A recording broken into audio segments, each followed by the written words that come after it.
আব্দুল কাদের জিলানী রহমতুল্লাহ আলাইহি যখন 6 বৎসরের 5 থেকে 6 বৎসরে তখন বাবা মারা গেছেন।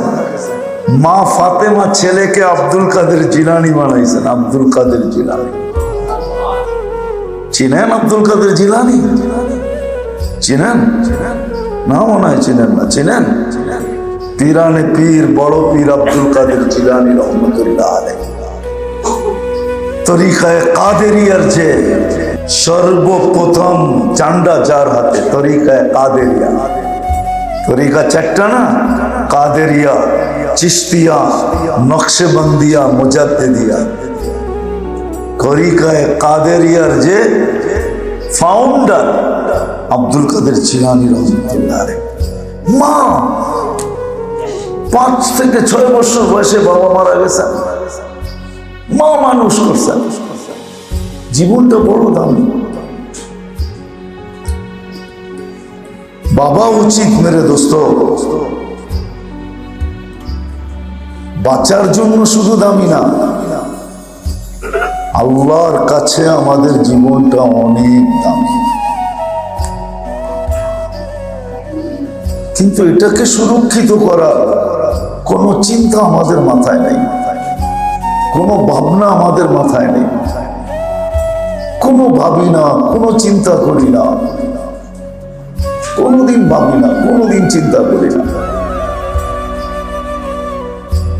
যে আমার এই জীবনটাকে আমি কেমনে সুরক্ষিত করব।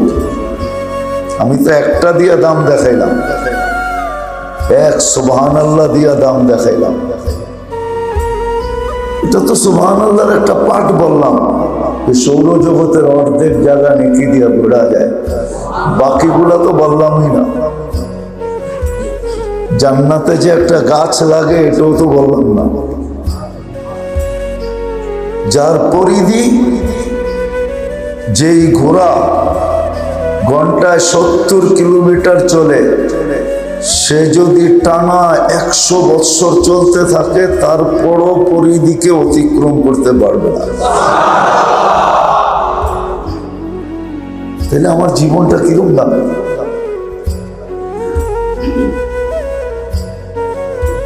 এই জন্যই একটা মাহল দরকার হয়, পরিবেশ দরকার হয়, যে মাহলে গেলে এই ভাবনাটা আসে। আমরা একজনও কিন্তু হাত উঠাইতে পারি নাই যে আজ পর্যন্ত আমি কখনো বসে ভাবছি যে আমার জীবনটাকে আমি কিভাবে সুরক্ষিত করব। এটা দামি, এটার চেয়ে দামি কিছু হয় না, এটার চেয়ে দামি কিছু না। মানুষ রাজত্ব ছেড়া দিতে চায় জানের বিনিময়ে। আছে দুনিয়াতে শত প্রমাণ আছে, জানের বিনিময়ে মানুষ রাজত্ব পর্যন্ত ছেড়া দিতে চায়, সবকিছু দিয়া দিতে চায়। যে জীবনটা এত দামি, আমি বাইচা থাকার জন্য না, আবারও বলতেছি, বাইচা থাকার জন্য দামি না, মূল্যায়ন করার জন্য দামি। কিন্তু আমি কতটুকু মূল্যায়ন করলাম? একদিনও আমরা বসে 1 মিনিটের জন্য ভাবি নাই যে জীবনটা কত দামি ছিল। খোসা গেল, সব চলে গেল। যেটা ওটা তো প্রত্যেকের জানা আছে, কতটুকু চলে গেল। সামনে রাস্তা কতটুকু আছে কারো জানা নেই, অতিক্রমটা জানা আছে। যেটা কাটায় দিলাম এটা জানা আছে যে কতটুকু আমি জীবনের কাটাইলাম, কিন্তু সামনে কতটুকু বাকি আছে এটা কারো জানা নেই। হতে পারে আমাদের এখানে কারো এরকমও হতে পারে যে কাল সকালে আর সূর্য উঠতে দেখবে না। কতটুকু কাটায় দিলাম কারো জানা নাই। কিন্তু আবারও বলতেছি, আফসোস, বড় পরিতাপের বিষয়, আফসোসের বিষয়, বড় দুঃখের বিষয়, বড় অনুশোচনার বিষয়, বড় চিন্তার বিষয়, বড় চিন্তার বিষয় যে আজ পর্যন্ত আমার জীবনটা যে এত দামি বানাইলেন আল্লাহ, আমি এটাকে কিভাবে সুরক্ষিত করব এটা আজ পর্যন্ত ভাবলাম না। কারণ এটাই মেরে দোস্ত, ওই পরিবেশে যাওয়া তো হয় না। পরিবেশ মানুষকে অতি তাড়াতাড়ি প্রভাবান্বিত করে, মগলুব করে, পরাজিত করে। পরিবেশ পরিবেশ অতি তাড়াতাড়ি ঢুলা যায় মানুষ, পরিবেশে ওরকম হয়ে যায়।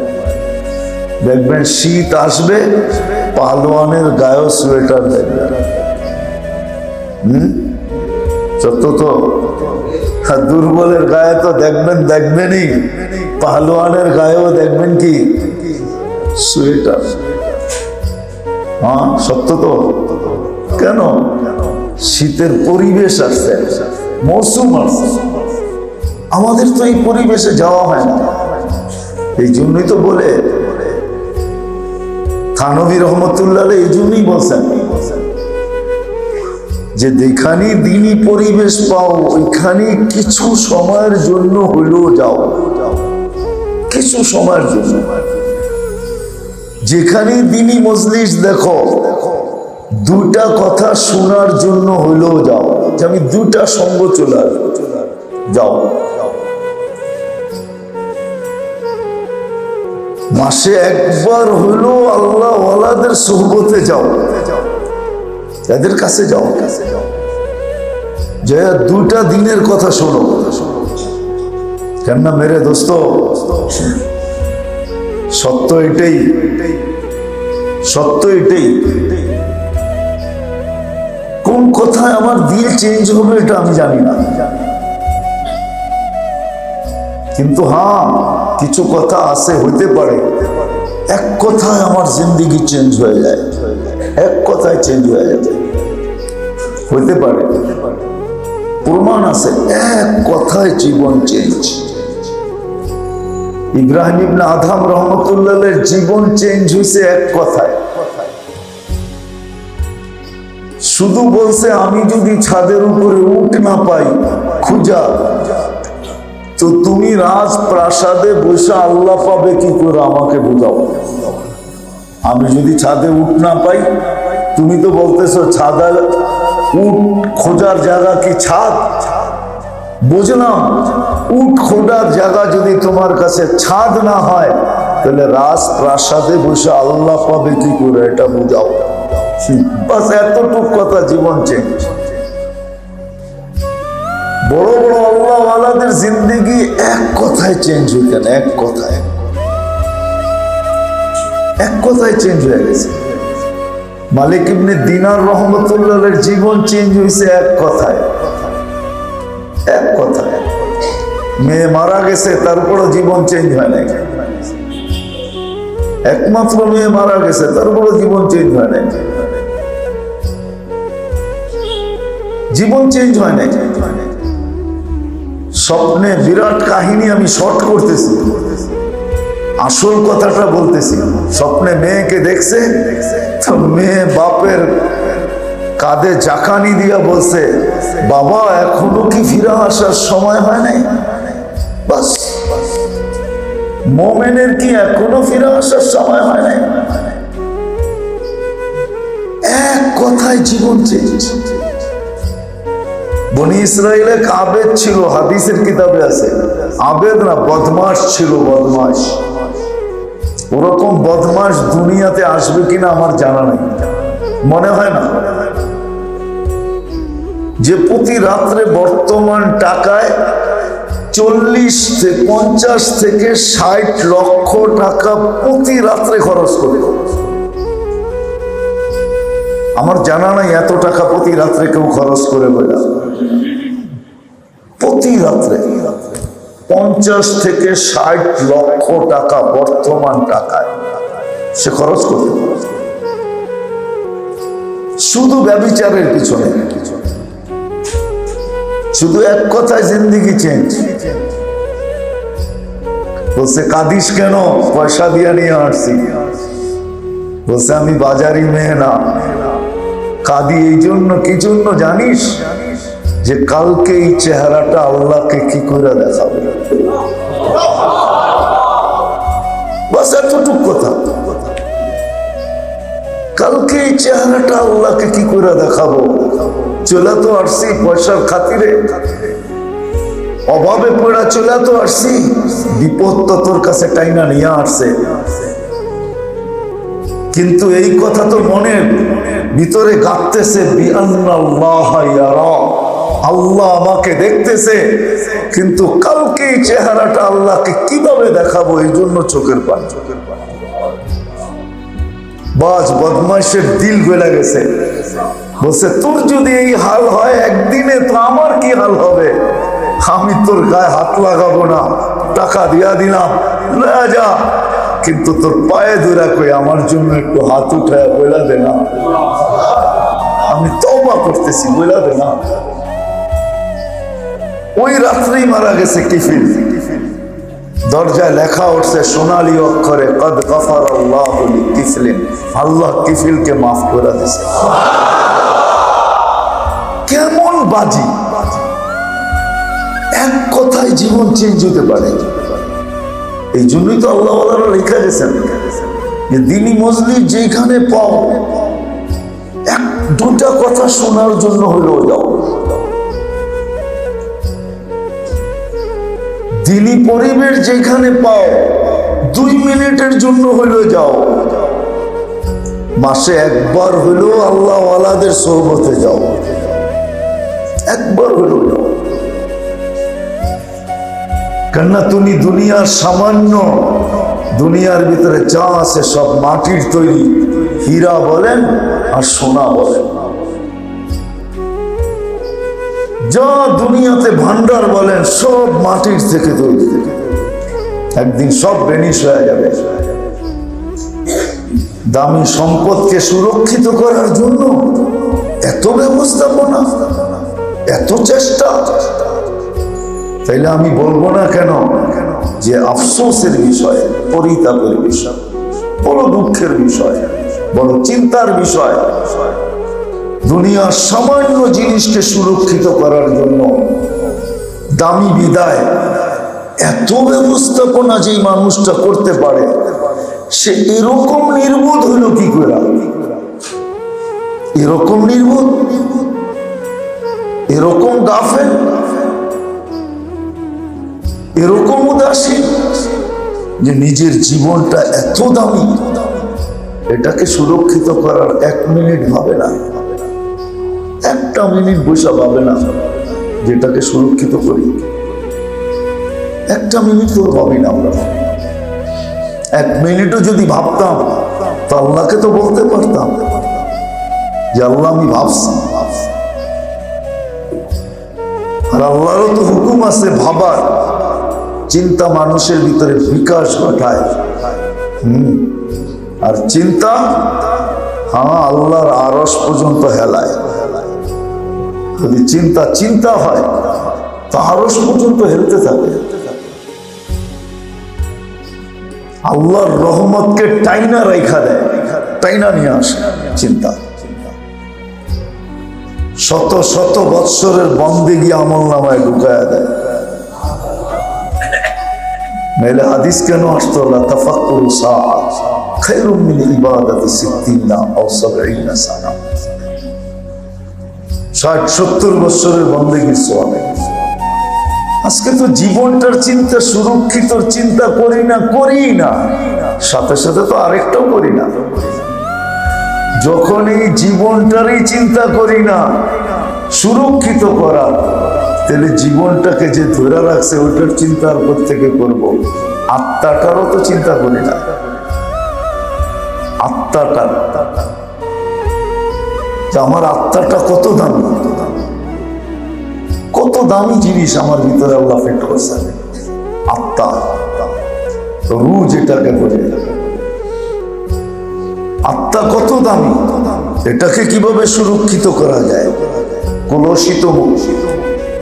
কলুষিত যেন না হয়, ময়লা যেন না লাগে। হাদিসে আছে গুনাহ যখন মানুষ করে তো দিলে দাগ লাগতে থাকে, দাগ, কালো দাগ লাগতে থাকে। লাগতে লাগতে লাগতে লাগতে একদিন এরকম পর্ব হয়, অবস্থা হয়, লা ইয়ারিফুল মারুফা মারুফা, সত্যকে সত্য বলার ক্ষমতা পর্যন্ত থাকে না, সত্যকে সত্য বলে না। অসত্যকে অসত্য বলে না, এরকম কালো হয়ে যায়, এরকম কলুষিত হয়, এরকম উইক আর দুর্বল হয়, সত্যকে সত্য বলে স্বীকার করে না, মিথ্যাকে মিথ্যা বলে স্বীকার করে না, না হককে না হক বলতে পারে না, হককে হক বলতে পারে না, সব কালো হয়ে গেছে। আবার যখন ন্যাক করে তো দাগ উঠতে থাকে, উঠতে উঠতে উঠতে উঠতে এক সময় এরকম পরিষ্কার হয় যে এইখানে বৈশা জান্নাতও দেখতে পাবে।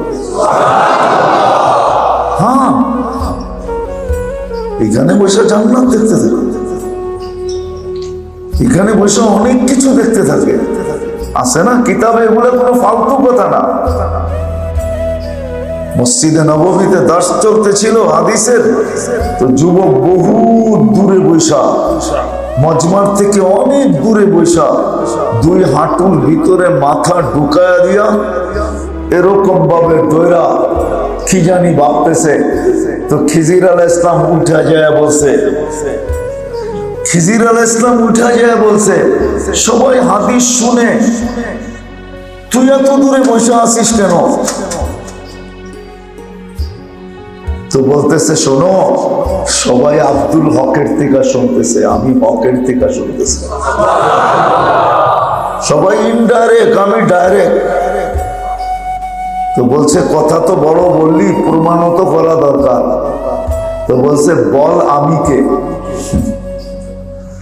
তো আবার কষ্টে মাথাটা উঠে বলতেছে, খিজির, আর যদি বিরক্ত করো তো মানুষের সামনে ল্যাংটা করে দিন। ল্যাংটা করা বোঝেন?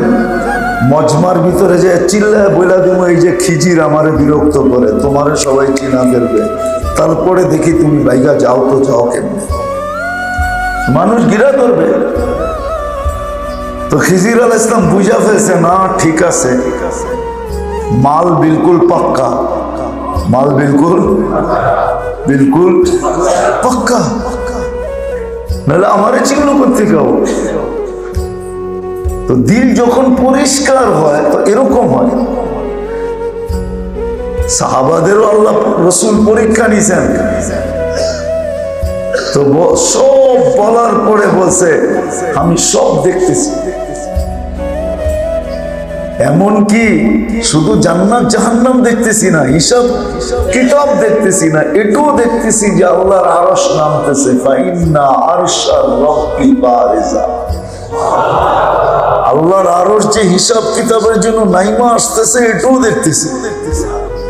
আল্লাহ রাসূল বলছে, সাদাকতা, সত্য বলছিস, ওয়াল্লাহি আসবাহতা মুমিনান হাক্কা, তুই পারফেক্ট মুমিন হিসাবে সকাল করছিস, ফালতাজিম, ধরে রাখিস, হারায় যেন না যায়। নেক যখন মানুষ করে তো দিলের তাক উঠতে থাকে, তো জমিনে বৈশা আরশ দেখতে পারে। হ্যাঁ, তখন পর্দা সরা যায়, সব পর্দা সরা যায়, পর্দা সরা যায় সব, কাছেরটাও দূরে চলে আসে, কাছেরটা আরো কাছে চলে আসে, দূরেরটা কাছে চলে আসে, তখন সব দেখতে পায়। সিস্টেম আছে, আল্লাহ রাখছেন। আর সত্য এটাই। এই জন্য মেরে দোস্ত, বড় আফসোসের বিষয়, দুটা বিষয় নিয়ে বড় আফসোস, মানুষ নিজের দামি জিনিসকে কত ভাবেই না সুরক্ষিত করে, কিন্তু আফসোস আমরা আমাদের জিন্দেগিটাকে, যেটা সবচেয়ে দামি, সমগ্র জগতের ভান্ডারের চেয়েও দামি জীবন, সমগ্র জগতের ভান্ডারের চেয়েও দামি, কিন্তু আজ পর্যন্ত এটাকে সুরক্ষিত করা, হেফাজত করা, যেটা সুরক্ষিত কিভাবে করব, হেফাজত কিভাবে করব, আজ পর্যন্ত এক মিনিটের জন্য ভাবলাম না। এটাই বড় আফসোস, এটাই বড় দুঃখ, এটাই বড় পরিতাপ, এটাই বড় অনুশোচনার জিনিস,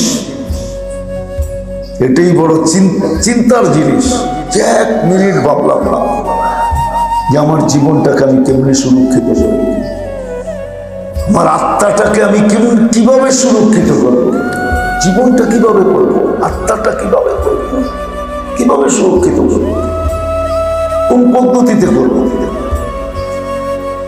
আদৌ এটা সুরক্ষিত করার কোনো ব্যবস্থা আছে কিনা তালাশ তো দূরের কথা, ভাবলাম না।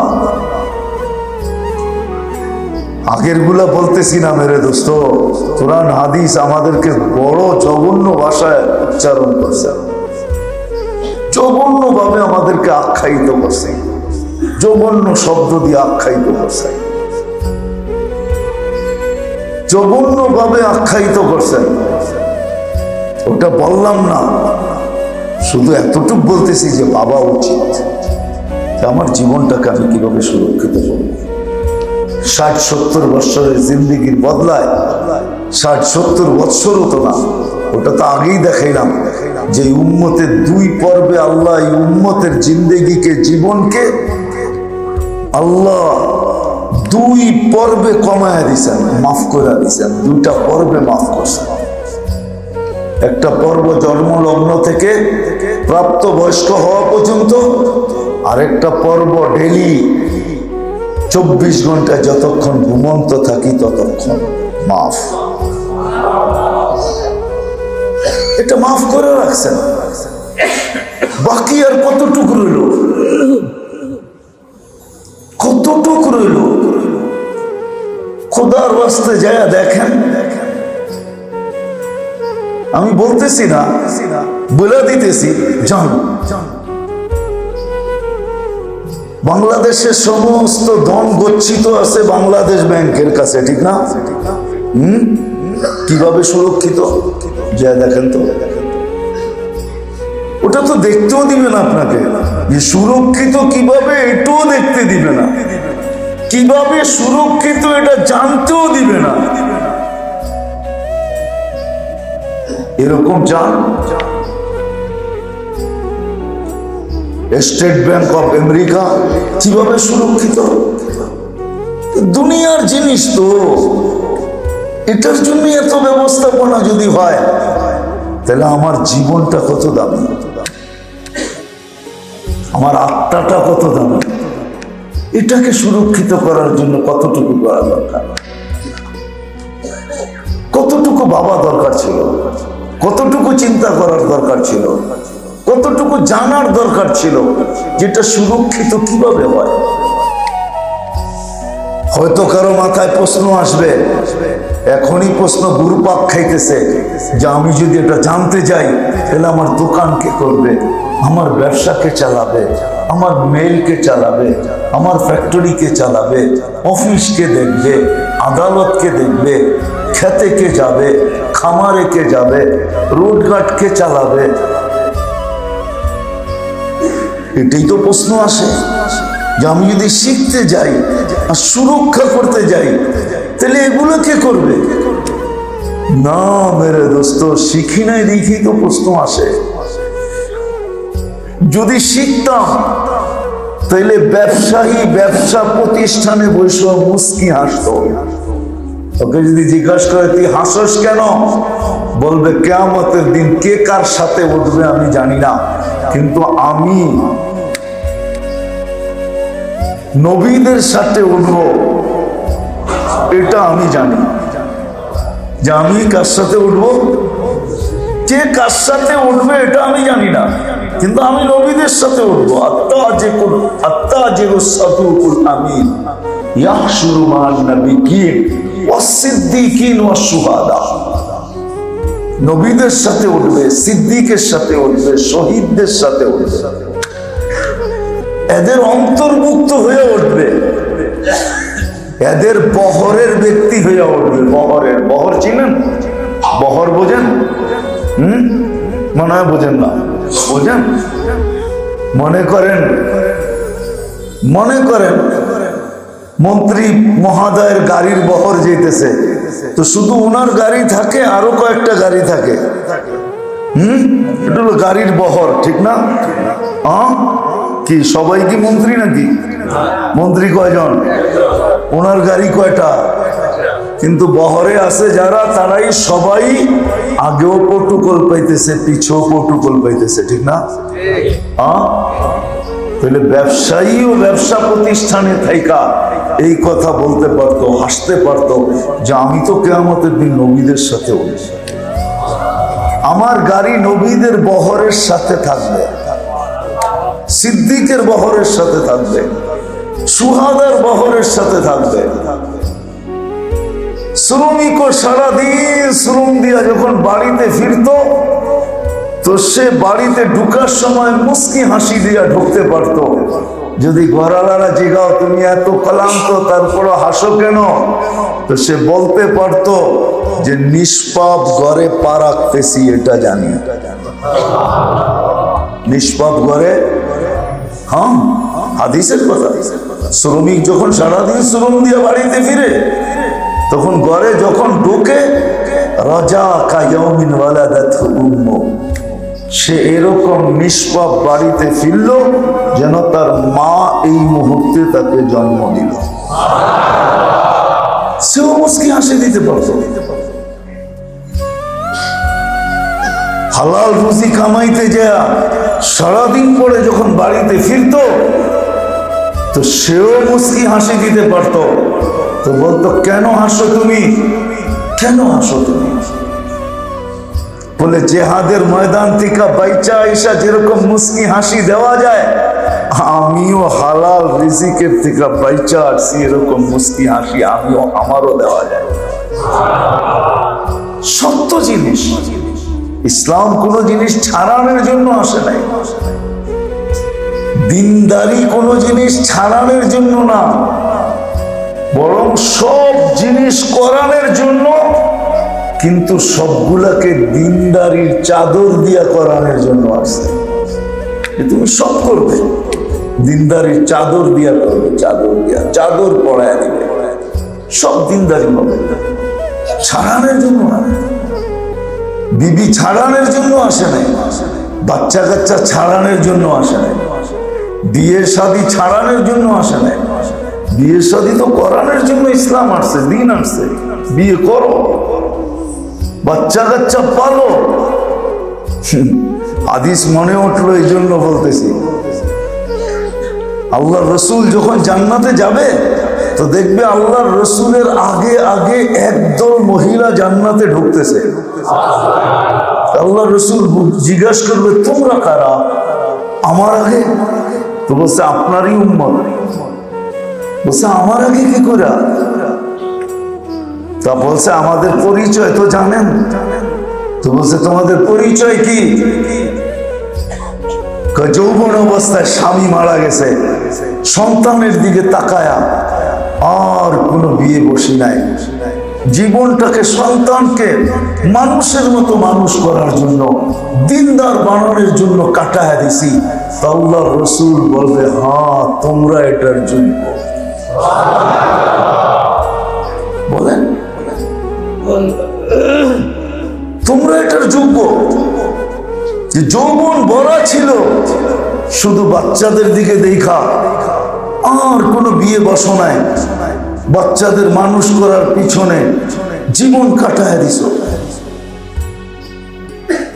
বাইজিদ বোস্তামি রহমতুল্লাহ আলাই যখন ছোট 2-3 বছরের বাচ্চা, তখন ওনার বাবা মারা যায়। মা জীবনে বিয়ে বসেন না, পরের বাড়িতে কাজ করতেন। বাইজিদ বোস্তামিকে মানুষ বানানোর জন্য কেমন মানুষ বানাইছে তুলনা করতে পারেন? আমরাও তো মানুষ বানাই ছেলেদেরকে, ঠিক না? কি বাইজিদ বোস্তামি কিরম বানাইছে আর আমরা কিরম বানাইতেছি? কি বলেন?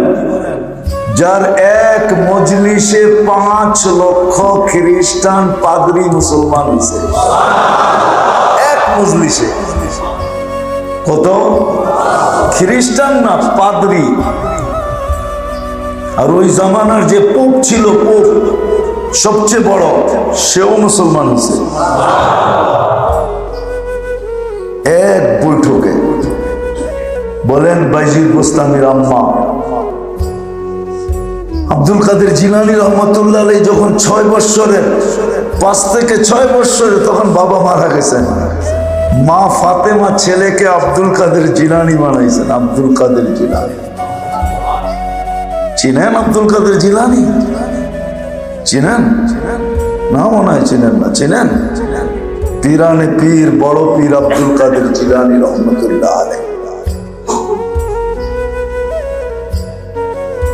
তরিকায়ে কাদেরিয়ার যে সর্বপ্রথম চান্ডা যার হাতে, তরিকায়ে কাদেরিয়া। তরিকা চারটা না? কাদেরিয়া, চিশতিয়া, নকশবন্দিয়া, মুজাদ্দিদিয়া। তরিকায়ে কাদেরিয়ার যে ফাউন্ডার আব্দুল কাদের জিলানী রহমতুল্লাহ আলাইহি। মা 5 থেকে 6 বছর বয়সে বাবা মারা গেছেন, মা মানুষ করছেন। তো মেরে দোস্ত, যেটা বুঝাইতেছিলাম যে মানুষ দামি জিনিসের তো সুরক্ষিত করার আপ্রাণ চেষ্টা করে, কিন্তু আফসোস তার জানটা যে কত দামি এটা সে একদিনও ভাবল না। তার আত্মাটা যে কত দামি, যেটা তাকে জীবিত রাখছে কত দামি, সে একদিনও ভাবল না। এটাকে সুরক্ষিত করতে হয় কিভাবে এটাও জানলো না। তাইলে শত আফসোস কেন? আমি যদি কোটি আফসোস বলি তাইলেও কম হবে। কোটি আফসোস, আফসোসের কোনো পরিসীমা নাই, দুঃখের কোনো সীমা নাই, পরিতাপের কোনো সীমা নাই, চিন্তার কোনো সীমা নাই ওই মানুষটাকে নিয়ে, যে তার জীবনটা সুরক্ষিত করতে এক মুহূর্তের জন্য ভাবল না, আত্মাটাকে সুরক্ষিত করা ভাবল না। যে কিভাবে আত্মা সুরক্ষিত করতে হয়, কিভাবে জীবন সুরক্ষিত করতে হয়। আমি দাম দেখাইছি প্রথমে আপনাদেরকে, যে 1 সেকেন্ডের দাম যদি এতটুকু হয় তাহলে 1 মিনিটের দাম কতটুকু? 1 মিনিটের দাম যদি এতটুকু হয় তাইলে 1 ঘন্টার দাম কতটুকু? 1 ঘন্টার দাম যদি এতটুকু হয় তাহলে 24 ঘন্টার দাম কতটুকু? 1 সুবহানাল্লাহর দাম যদি এতটুকু হয় তা আলহামদুলিল্লাহর দাম কতটুকু? লা ইলাহা ইল্লাল্লাহর দাম কতটুকু? আল্লাহু আকবরের দাম কতটুকু? মেরে দোস্ত, কথা লম্বা করে লাভ নাই, আসেন এটা শিখি। এই জন্যই আল্লাহওয়ালারা বড় জোর দিয়া বলে, আবারও বলতেছি যে দিনী মজলিস যেখানে পাও 2টা কথা শোনার জন্য হলেও যাও। হতে পারে 2 কথায় তোমার জীবন চেঞ্জ হয়ে যাবে। যেমন একটু আগে দেখাইলাম, 1 কথায় কিফিলের মতো মানুষের জিন্দেগি চেঞ্জ। কিতাবে পাওয়া যায় ওই জামানায় কিফিল সবচেয়ে বড় বদমাশ ছিল, এর চেয়ে বড়। সে নিজেকে বলতো আমি কুত্তা ইনসান, নিজেকে নিজে কুকুর বলতো, আমি কুত্তা ইনসান, কুকুর আমার চেয়ে ভালো। সে তার অভ্যাসের কাছে এত বেশি পরাস্ত ছিল, কিন্তু এক মহিলার 1 কথায় তার জীবন চেঞ্জ। কি বলছিল? জিজ্ঞাসা করছে কাঁদিস কেন? পয়সা দিয়েই তো নিয়ে আসছি। বলছে আমি বাজারি না, কাঁদতেছি। এই কথা মনে করে আল্লাহ তো দেখতেছে, কালকে এই চেহারাটা আল্লাহকে কিভাবে দেখাবো, এই জন্য কাঁদতেছে। আল্লাহকে কি করে এই চেহারাটা দেখাবো? এতটুক কথায় আমার তো মনে হয়, হায় হায়, ওই কথা যদি হিমালয়ের উপরে রাখা হইতো তাহলে হিমালয় মনে হয় পাউডার হয়ে যেত, পাউডার। এত কঠিন মানুষের দিল যখন গলে গেছে, টুকরা টুকরা হয়ে গেছে, কিফিলের মতো মানুষের দিল গলা, চোখ দিয়ে পানি পড়ে আসছে। বলছে বইন তোর গায়ে হাত দিব না, প্রয়োজন তোর মেটায় দিলাম, কিন্তু তোর চোখের পানির ওয়াস্তা আমি তওবা করতেছি, একটু হাত উঠায় আমার কথা বইলা দে না। কিফিলকে আল্লাহ মাফ করে দিয়েছেন। এই জন্য আল্লাহ আল্লাহদের মজলিসে যাওয়া উচিত, মাসে একবার হলো দিনী মজলিস যেখানে, ওইখানে ছুটে যাওয়া উচিত। শিখা উচিত আমার এই জীবনটা সুরক্ষিত হবে কিভাবে। আমি দুনিয়া বাঁচার জন্য বলতেছি না, দুনিয়ার হিসাবে বলতেছি না মেরে দোস্ত, আখেরাতের হিসাবে বলতেছি। এখানে কালকে সবার যেতে হবে, আমারটাকে আমার সুরক্ষিত নিয়ে যেতে হবে। ইল্লা মান আতাল্লাহ বিকলবিন সালিম, এটাই আল্লাহর ঘোষণা। যে সুরক্ষিত করে নিয়ে আসলো, যে বাঁচায় নিয়ে আসলো, এটাকে সুরক্ষিত কিভাবে করা যায়? আমাদের প্রতি মাসের প্রোগ্রাম এই জন্যই, জিন্দেগিকে কিভাবে সুরক্ষিত করা যায়। এটার জন্য নিজেকে অভ্যস্ত করতে হবে, কিছু ছাড়তে হবে না, সবকিছু করার মধ্য দিয়ে অভ্যস্ত করতে হবে। আল্লাহ সিস্টেম শিখায় দিয়েছে। আপনি একটা কথা শোনেন, বুঝেন, ভাবেন, মাগরিবের নামাজ গেছে, ঠিক না? এসব তো চলে গেছে, ঠিক না? পড়ছি না বাজামা? হ্যাঁ, কতক্ষণ লাগছে? হ্যাঁ, আধা ঘন্টা, ঠিক না? কিন্তু আপনাকে তো সওয়াব দেওয়া হয়েছে অর্ধেক রাত্রে। কয় রাত্রে দেওয়া হয় নাই? হ্যাঁ, মনে হয় বুঝে আসে নাই। হ্যাঁ, নইলে কেন এই হাদিস আসতো, এসা যে বাজামাত পড়লো, ফজর বাজামাত পড়লো, পুরা রাত্র ইবাদত। তাইলে আমি ভাগ করতে পারি, এসা পড়ছি অর্ধেক হয়ে গেছে, ফজর পড়বো বাকি অর্ধেক হয়ে যাবে, দুটা মিলা পুরা। আর যদি আমি ফজর পড়ার সুযোগ না পাই, মরে গেলাম। আল্লাহ বলতেছে, তোকে আমি ইবাদতের ভিতরে গণ্য করে উঠাবো। তুই ইবাদতের ভিতরেই ছিলি, ওইখান থেকে আমি তোকে উঠায় নিলাম। এটা লিখবো না যে তুই বাজারে ছিলি, ঘুমে ছিলি, খাটে ছিলি, লেপে ছিলি, স্ত্রীর সাথে ছিলি, বাচ্চা কাচ্চার সাথে ছিলি, দুনিয়ার কোনো কাজকর্মে ছিলি। এটা আমি লিখবো না, এটা আমি বলবো না। আমি তো বলবো তোকে ইবাদতের ভিতর থেকে উঠায় নিয়ে আসছি, কেননা ফজরের সুযোগ আমি তোকে দেই নাই, বিধায় আমি তোকে বঞ্চিত করতেও চাই না। তাহলে আপনি খাটলেন কতটুকু? কত সুরক্ষিত হইল কতটুকু? কি আরে বুঝে আসতেছে আমার? খাটলাম কতটুকু, সুরক্ষিত কতটুকু? অর্ধেক রাত। পদ্ধতি এটাই শিখা। মাগরিবের পরে যে সূরা হাশরের 3 আয়াত পড়লো, ফজর পর্যন্ত 70,000 ফেরেশতা ওর পক্ষ হইয়া আল্লাহর কাছে মাপ চাইতে থাকবে। বুঝা গেল ওই মাপ চাইতেছে। ওই কি ভাই, কর্মচারী যখন কাজ করে ওর জন্য করে না আপনার জন্য করে? কার জন্য করে? মালিকের জন্য করে না? তো 70,000 ফেরেশতা যে আমার জন্য দোয়া করবে মাগফিরাতের, যেন আমিই করতেছি। আল্লাহ বলে, তুই যেই কাজে থাকিস থাক, তোর জন্য দোয়া হইতেছে, মাপ চাওয়া হইতেছে। পদ্ধতি ছিল কি? মাগরিবের পরে সূরা হাশরের 3 আয়াত পড়া, ফজরের পরে 3 আয়াত পড়া, আবার মাগরিব পর্যন্ত। পদ্ধতি শিখাইছেন। আজকে তো আমরা শিখতেই চাই না।